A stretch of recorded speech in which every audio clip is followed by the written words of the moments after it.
ಭಕ್ತಿ ಅಂದ್ರೆ ಉತ್ತರ ಗೊತ್ತಿರಂಗಿಲ್ಲ, ಆದ್ರೂ ನಂಬಿಕೆಯಿಂದ ಮುಂದೆ ನಡಿಬೇಕು. ಜೀವನದ ಕೆಲವು ದಿನಗಳು ಅರ್ಥ ಇಲ್ದಂಗ ಇರ್ತಾವ. ಯಾಕೆ ಈ ನೋವ, ಯಾಕೆ ಈ ಪ್ರಾಬ್ಲಮ್ ಅನ್ನೋ ಪ್ರಶ್ನೆಗೆ ಉತ್ತರ ಸಿಗಂಗಿಲ್ಲ.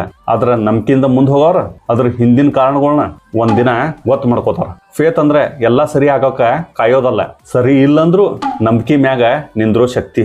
ನಿನ್ನ ನೋವು ಉದ್ದೇಶ ಇಲ್ದಿದ್ದಲ್ಲ, ಅದ ನಿನ್ನ ಹಾದಿ ನಿರ್ಮಾಣ ಮಾಡ್ತದ. Trust the process. ನಿನ್ನ ಜೀವನದಾಗಿಂದ ಕತ್ಲಿ ನಾಳಿ ಬೆಳಕಿಗೆ ದಾರಿ ಮಾಡಿಕೊಡ್ತದ. ಭಕ್ತಿ ಅಂದ್ರೆ ಉತ್ತರ ಗೊತ್ತಿರಂಗಿಲ್ಲ, ಆದ್ರೂ ನಂಬಿಕೆಯಿಂದ ಮುಂದೆ ನಡಿಬೇಕು. ಜೀವನದ ಕೆಲವು ದಿನಗಳು ಅರ್ಥ ಇಲ್ದಂಗ ಇರ್ತಾವ. ಯಾಕೆ ಈ ನೋವ, ಯಾಕೆ ಈ ಪ್ರಾಬ್ಲಮ್ ಅನ್ನೋ ಪ್ರಶ್ನೆಗೆ ಉತ್ತರ ಸಿಗಂಗಿಲ್ಲ. ಆದ್ರ ನಂಬಿಕೆಯಿಂದ ಮುಂದೆ ಹೋಗೋರು ಅದ್ರ ಹಿಂದಿನ ಕಾರಣಗಳನ್ನ ಒಂದಿನ ಗೊತ್ತು ಮಾಡ್ಕೋತಾರ. ಫೇತ್ ಅಂದ್ರೆ ಎಲ್ಲಾ ಸರಿ ಆಗೋಕ ಕಾಯೋದಲ್ಲ, ಸರಿ ಇಲ್ಲಂದ್ರೂ ನಂಬಿಕೆ ಮ್ಯಾಗ ನಿಂದ್ರೋ ಶಕ್ತಿ. ನಿನ್ನ ನೋವು ಉದ್ದೇಶ ಇಲ್ದಿದ್ದಲ್ಲ, ಅದ ನಿನ್ನ ಹಾದಿ ನಿರ್ಮಾಣ ಮಾಡ್ತದ. Trust the process. ನಿನ್ನ